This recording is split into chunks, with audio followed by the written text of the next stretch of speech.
اللہ کی بارگاہ میں خون پہنچ رہا ہے جانور کا، نہ گوشت پہنچ رہا ہے، دل کا تقویٰ پہنچ رہا ہے۔ معنی کیا ہے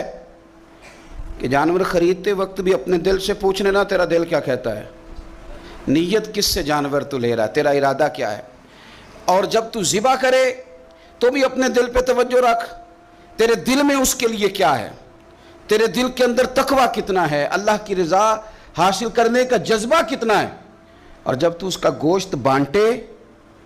تو پھر بھی تیری نظر آنے والے بندے پر نہیں ہونی چاہیے، جس گھر میں گوشت جا رہا ہے اس گھر پر تیری نظر نہیں ہونی چاہیے، بلکہ تیری نظر تو رب کی رضا پہ رہنی چاہیے۔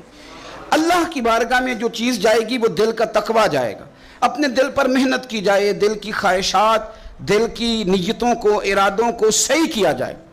ایک آیت نے سارا فلسفہ بیان کر دیا کہ نہ وہاں خون جاتا ہے نہ گوشت جاتا ہے، وہاں تو تمہارے دل کا تقویٰ جاتا ہے